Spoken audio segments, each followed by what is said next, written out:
On today's episode, we have this beautiful 2017 Alfa Romeo Giulia. Not the TI Sport, it's the Lusso. Still gets respect though. We will be changing out the radiator due to that leakage right there, people. I know you see it. So first things first, we're gonna lift this thing up, get the front wheels off, start taking off the front fascia and the wheel well liners. But first, let's get started. Starting off on the driver's side here, we're gonna take off all 5 17mm lug nuts. We're gonna do both the same for the driver and the passenger side. All right, so now we got 1, 2, 3, 4, 5, 6. Don't forget this guy right here, 7 T25s. And we got 1, 2 10mm nuts and 1 push pin. You're gonna remove all that on both sides. It's the driver's side, so I'm gonna go ahead and get this one off, and then I'm gonna get the other one off. All right, we got both wheel well liners off, and I'm on the passenger side. To start removing the fascia, we're gonna take off this T30 here, but only on the passenger side. We have this one connector that's mainly for the park assist. You're gonna wanna make sure that you disconnect that, remove the T30 on both sides, and then once you get that taken care of, underneath you have 1, 2, 3, 4, 5, 6 T30s you're gonna take off. And since you're under here, you might as well just take the whole belly pan off as well. So it's probably a better idea to just remove the belly pan first and then take off the remaining bolts for the underside of the fascia. And then as for on top, we're gonna take off all these T55s. So let's get started with that and get this fascia off. Car is lowered down. We're gonna go ahead and remove each of these push pins on both sides. Then these 6 T55s. Time to get these headlights off. To do that, we're gonna be removing this push pin, 10mm there, 10mm right there, and 10mm here. So 3 10mm, 1 push pin. That's gonna be on both sides, driver and passenger. And then once we get those bolts out, the connector for them is there. You just grab the connector from both ends, slide it back, and then the connector comes out. So I got this headlight on the passenger side off a little bit. I was going to show you guys about the connector, how I was telling you guys. So if you can see underneath, it looks just like this. So you grab the tab, or I guess you can call it a tab, a slider connector. Just grab it, slide it back like so, and it comes right out. Both sides you're gonna do that. Let's go ahead and remove the hood latch cable. We're just gonna remove it from here and then disengage the cable from the clips and move it to the side. So if you're still hanging along, this is what the front of the car should look like. Now the next step is very crucial. I'm gonna show you guys how to take this whole assembly out in one piece for the most part, so you don't have to separate everything, separating this from this and that, and it's just a big pain in the butt. So follow these steps. If you got to rewind the video and go back and rewatch it after I finish telling you all this, then feel free to do so, or get a pen and paper. Whatever way works for you is fine. So here we go. First step, we're gonna remove those 2 13mm bolts from the driver's side and the passenger side. Now if you have the TI Sport, or if you have adaptive cruise control, you're gonna have a box right here, and it's gonna have a connector going to it. Go ahead and disconnect that. This vehicle does not have that, so we don't have to worry about it. Once you get those 4 13s out, you're gonna grab this assembly here, this crossbar, and you're just gonna pull it. You're gonna have to probably wiggle it to get it out, but it'll come out. After you do that, you're gonna come back up to the top. You got 3/13s on both sides. Take those off. Then you're gonna take off the 10mm nut there, 10mm nut there, 10mm bolt here, 10mm bolt here. And then you got 1, 2, 3 17mm bolts on both sides. And once you get all that off, go ahead and push the tab in and pull this, I guess you could call it, we'll just call it a tube for the air cleaner assembly. You could go ahead and disengage that. After you do all that, this whole piece should come off as one piece. So the air dam, this cross support, and this bumper support here should all come out as one piece. Oh, and do not forget, disconnect this coolant hose only from here. When you go to pull this out, very important, you're gonna have to lift these arms here over the studs. But don't worry, it's gonna come out easy because everything's gonna be loose and it's gonna be very easy to maneuver. So let's go ahead and take that off, and I'll show you what it looks like once it's all out. One other thing I forgot to mention here was don't forget to disconnect the horns on both sides. You don't want to forget that. You try to pull this thing off and then the horns are still connected. Not going to be fun. So disconnect them, and on the driver's side it has this extra retaining clip that holds the wiring, so just make sure you take those off. So pardon the mess, but this is what I was talking about. It should look like once you get it off. All the 17s, the 13s, the 10s, it should look just like that, and the front of the vehicle should look like that. So next thing we're going to do is we're going to pull this tube, I guess we can call it again, out of the airbox cleaner from in there. There's just a tab on each side. I can't really get the, if I can see it from in there. Oh, there it is.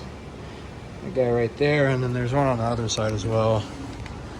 Right there. You can see him right there. Press those in and yank this out, and then we'll disengage the clips and push pins for the wiring. We're gonna go ahead and disconnect the radiator fan, coolant pump down there, mass airflow sensor, just to get this wiring out of the way, and then we're gonna lay it over there.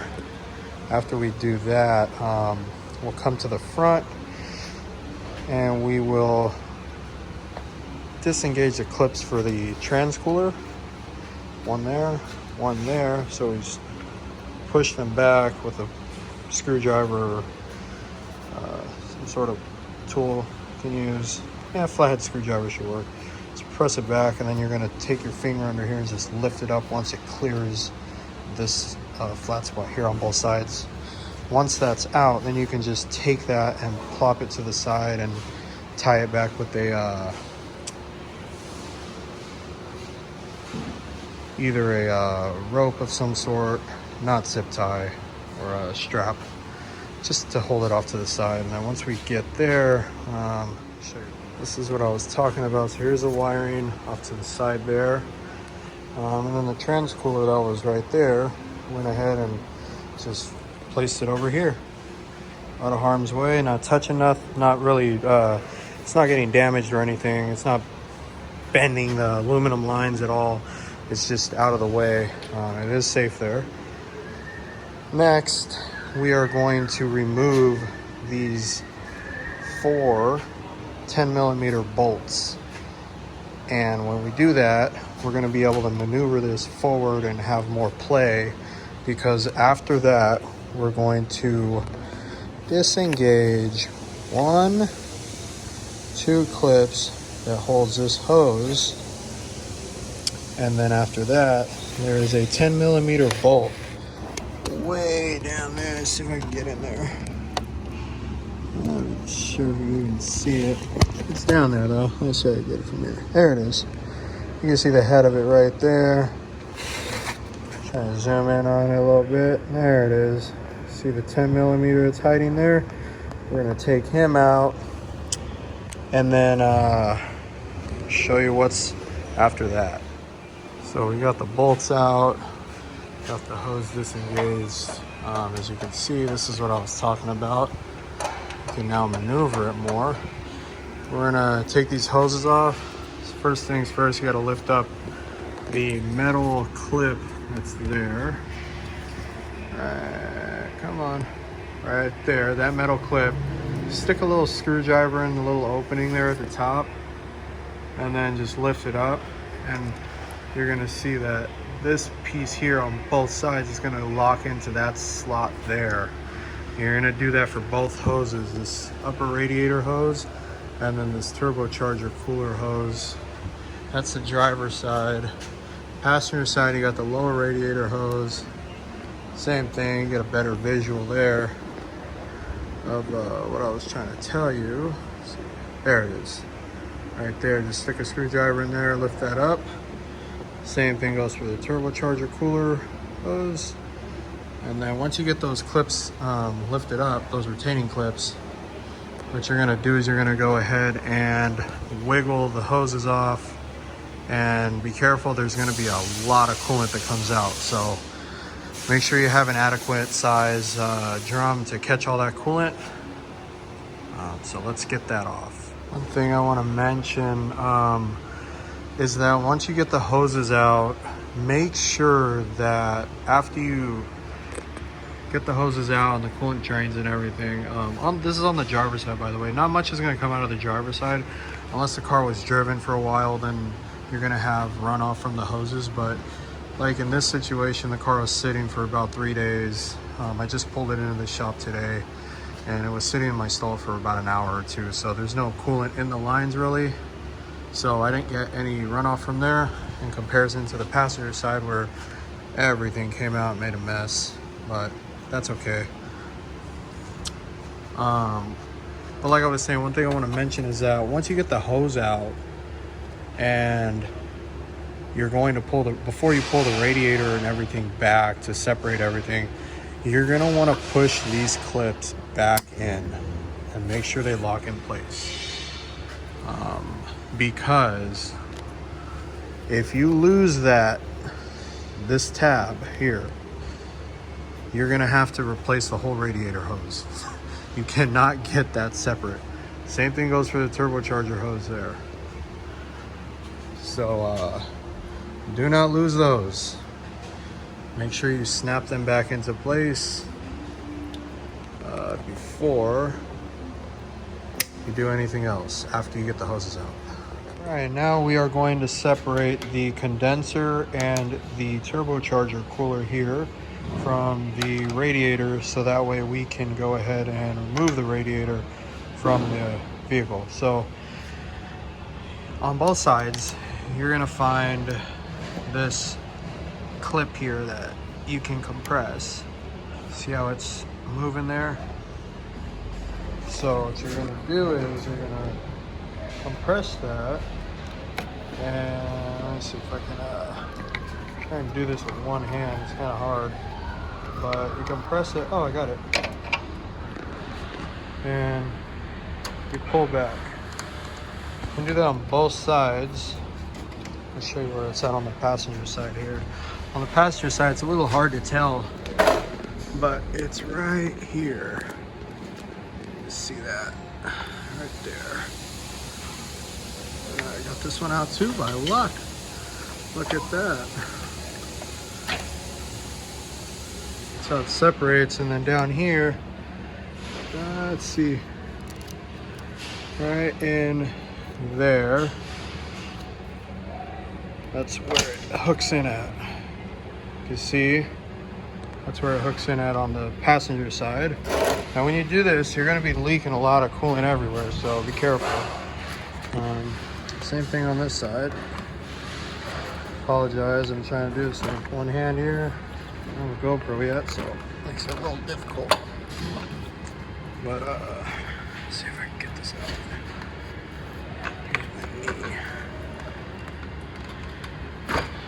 Yep, there it is. It's out. And we'll let that drain for a few minutes. And then I'll move this out more so I can show you how it looks when it's completely out of the way so we can get the radiator. All right, so we got the condenser and turbocharger cooler out of the way. What you're gonna do is you're gonna lift this radiator up using both hands, one underneath each mount, and you're gonna lift it straight up. When you lift it straight up, make sure you have something underneath this to prevent it from falling all the way down. It's not gonna go very far because you still have the AC lines connected, but just be careful and aware of that. Next item up is removal of a fan from the radiator. You're going to take a flathead screwdriver and you're going to stick it in here. You're going to twist it. See how it moves? When it moves free, grab the radiator fan from here with the other hand that you have free and pull it up until it comes free from this securing tab. And there's one on each side. Here's the other one right there. So let's go ahead and take this off. And then we're also going to take off the aerodynamic flap down here, which is 1, 2, 3, 4 T20s. So we got the fan off. Go ahead and remove your two mounts. They just slide off from here. You're going to transfer those over to the new radiator. Fan and the little aerodynamic flap here is installed. When you take this apart, you want to make sure you take off the flap first. I should have mentioned that previously, but I forgot. So make sure you take this off first, the 4 T20s, and then take the fan off, because you can't get the fan off without taking this off. And then when you put it back on, make sure you put the fan on first and then the flap. So now that we got that all assembled, we're going to reinstall this back into the new radiator, and everything is attached to it. It's installed for the most part. It's sitting in there. We don't have the mounts mounted up yet. Wanted to take this time to place my electric ratchet and 10mm on that bolt that's way down there, to give you guys a visual on that screw that goes down there that's holding the hose, so that way you can remember that when putting it back together. So we're gonna put these hoses back on, reconnect this into the clips here, and we're gonna reconnect this, put the mounting bolts on for the radiator, and get this thing back together. Here's a tech tip for you. Before you mount these up, make sure you connect your radiator hoses, the engine and the turbo cooler lines, because if you don't and you resecure this radiator, you're not gonna have any wiggle room. So at least, because it's such a tight fit on this side mainly, at least when you don't secure this, you'll have the wiggle room to be able to stick your hand in there and reattach the hoses. So just keep that in mind. We have everything attached here, so we're gonna go ahead and hit up the, right everyone, we're getting there. We got the trans cooler mounted, we got the radiator supports mounted, wiring harness is attached, our hoses are connected. So time to put the big front cross support on. All right, we got the cross support mounted up.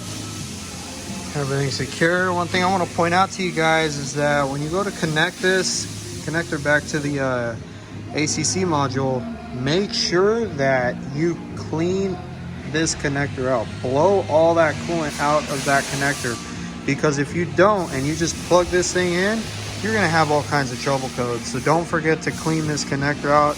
Any connector that is part of this process, even if it's just, you know, something like the horn connectors, although you're not typically gonna get coolant in them, it's a safe practice just to blow it out anyway, just to make sure there's no debris stuck in there, so that when you go to start it up, everything's operating like it's supposed to. So we'll go ahead and blow out that connector. We'll connect our hood latch cable, and then we'll put on our headlights next. All right, our headlights are on.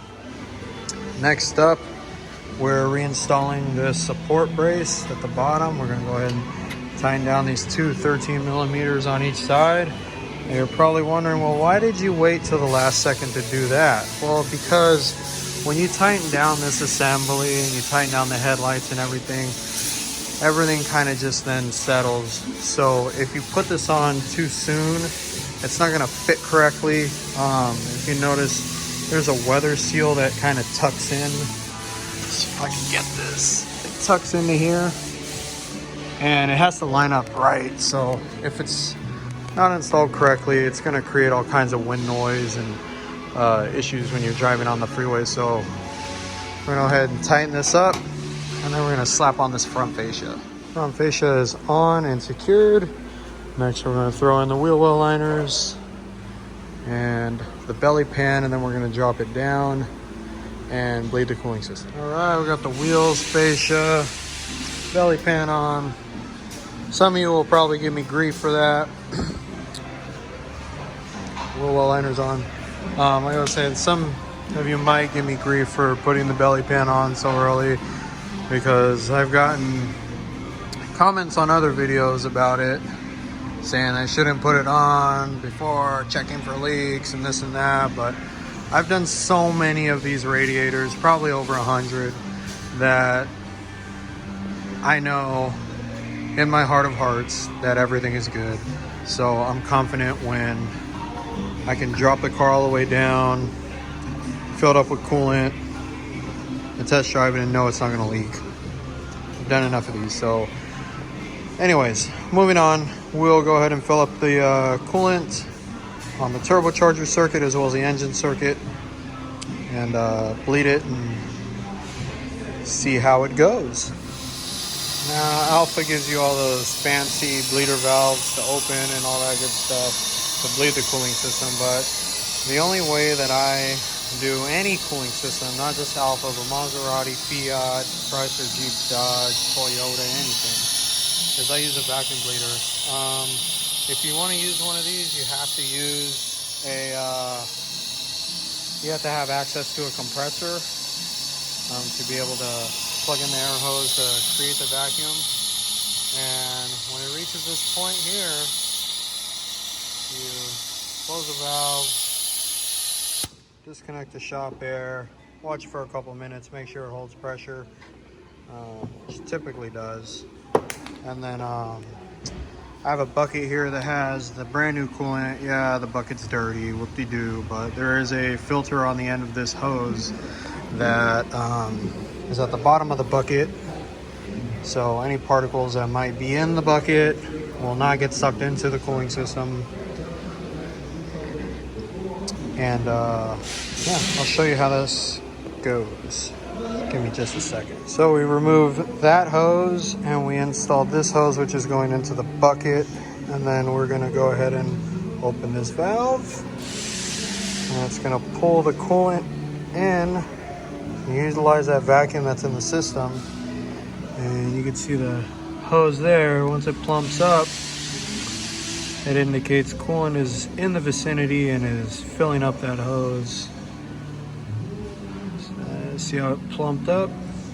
So it just took all that air that was in the system and it vacuumed it out, and then filled it all up with coolant. So now we're at zero. For the most part, my gauge is a little wonky because it is somewhat broken, but it still functions. We'll go ahead and close off this valve so we don't introduce air into the next batch, and go over to the engine side now. So once again, sorry for the noise. We have this hooked up onto the engine side of the system. It's still creating vacuum, and as you can tell, it's sucking all the air out of the cooling system, and